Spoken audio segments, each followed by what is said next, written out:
Today I'm talking about insecurities. More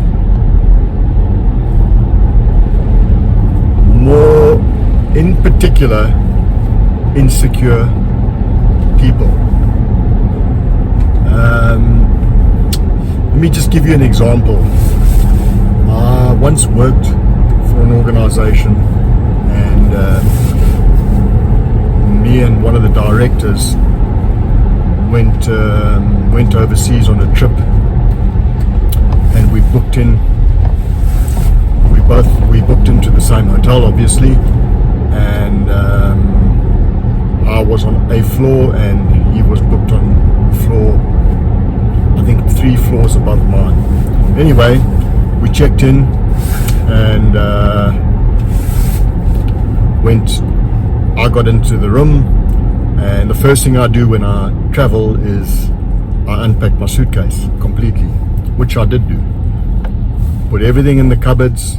My suitcase was empty. So yeah, that normally takes me about 10-15 minutes. Then I phoned home to let everybody know that I was fine. And shortly thereafter I heard a little knock on my door. And it was my director who just came to check my room. He wanted to come and see the size of my room. And I thought, are you joking, right? And apparently no, he was. I sat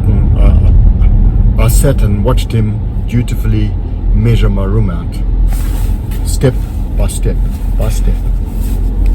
And he measured the width and the length of my room, and apparently either the width or the length was 1 foot longer than his room. So he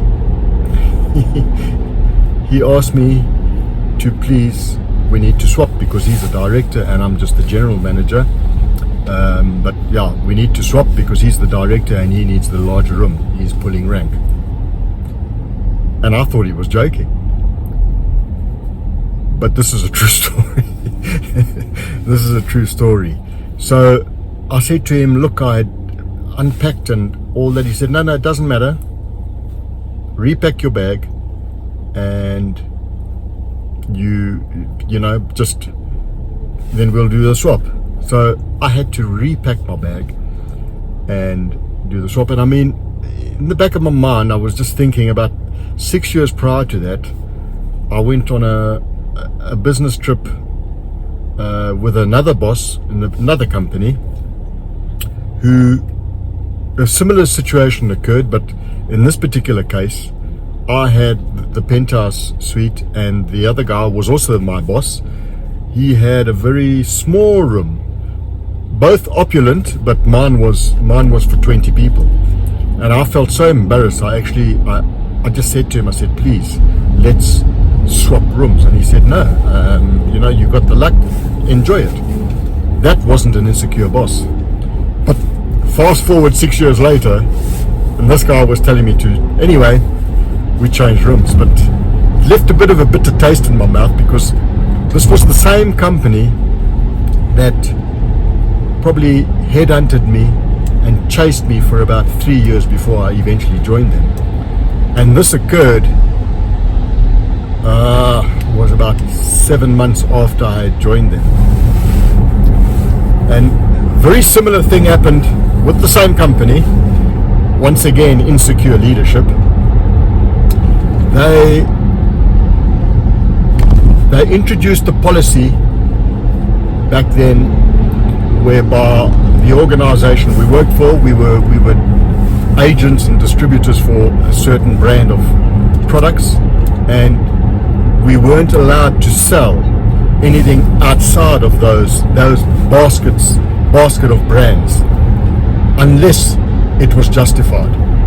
And that justification or the approval for that could only be given by the directors. The managers and the guys that reported to them were not able to make that decision.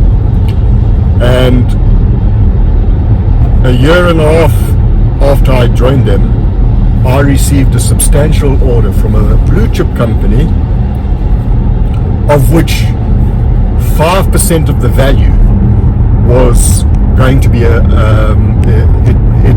it needed a buyout. It was a product range that we actually didn't represent, and I would have to apply for approval for a buyout. So I got the order. The reason why I got the order was because 95% of that order was going to come to us. So the guy at the company that was placing the order said, look, he doesn't want to split the order because of admin and the paperwork and the just the complications of splitting the order. He was going to give me the whole order. So I accepted the order. As the general manager, I thought I had the knowledge and I was fully aware of the buyout policy, but I thought 5% of a substantial order was going to justify that we could accept the order. Anyway, I get back to the office, I fill in the forms, and I fax the forms through to my directors, and they don't come back to me. And I start phoning the managing director and the technical director, and they duly ignore my call completely. And so I'm a little bit stuck because I can't process the order because I don't have approval for the buyout, which was only 5% of the total order. And I phoned and I eventually phoned the reception, and I asked, could I speak to one of the directors that I was trying to phone on their mobiles. And she said they're both in the managing director's office. She's put the call through, but they're not taking the call. So clearly they both knew that I was trying to phone either one of them, and they completely ignored me. And I think it was just basically them saying, well, we're the directors and we'll decide when we want to act on this request for buyout approval.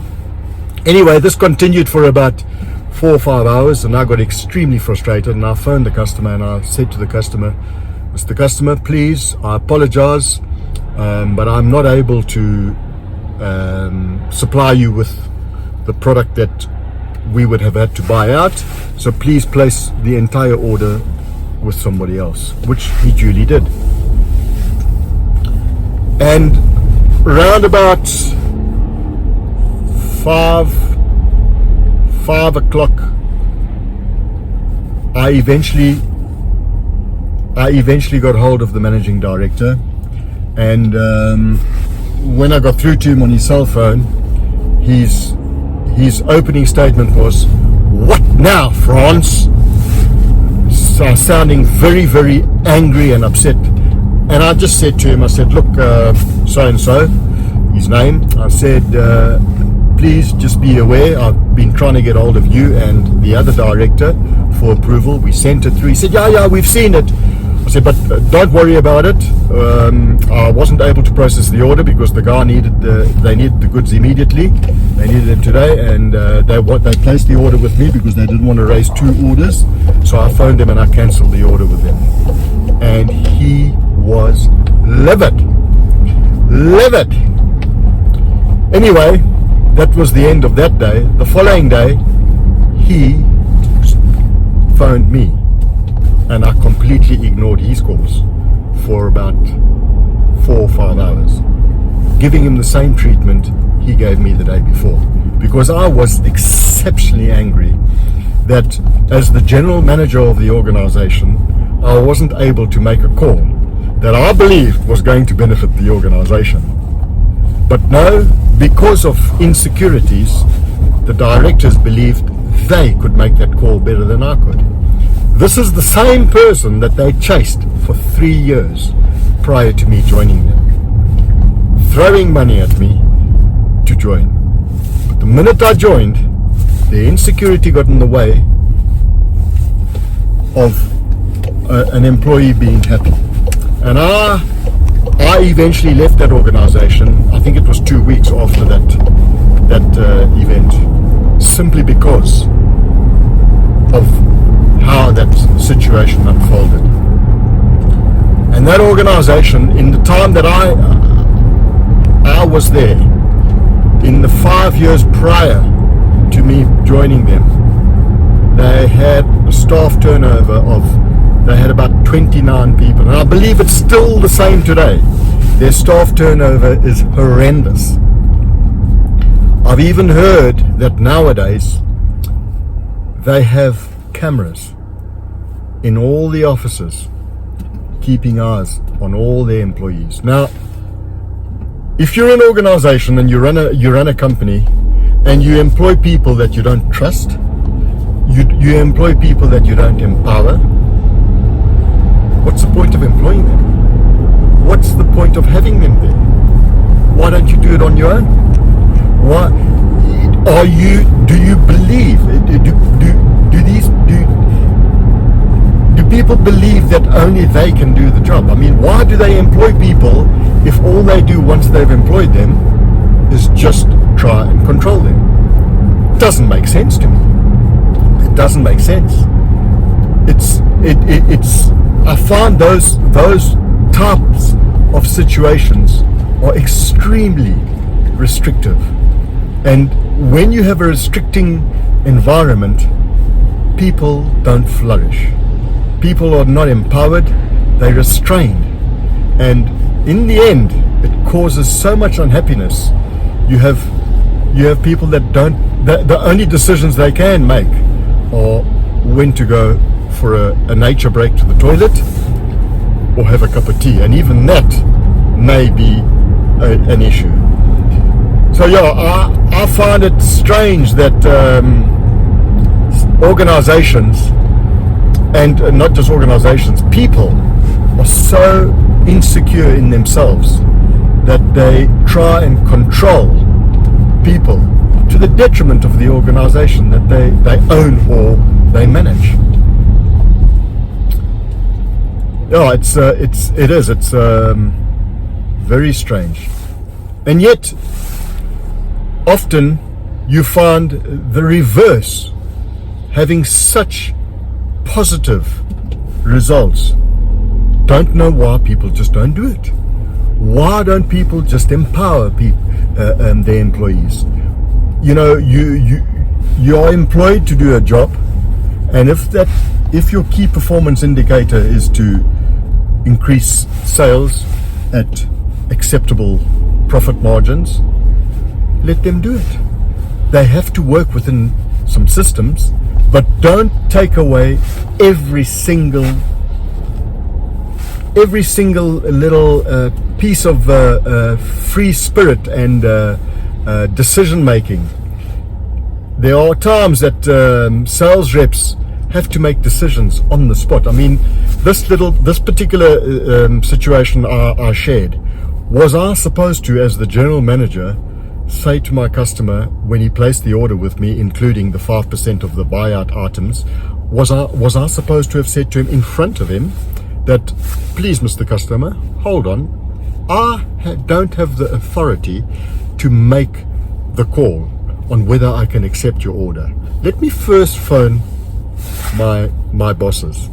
If I had phoned them in front of my customer to request permission to accept this order, whereby 5% was something that we would have had to do a buyout, one, I lose a bit of credibility with my customer, because my customer says to himself, here's the general manager, he can't make a call that's as simple as accepting a nice order.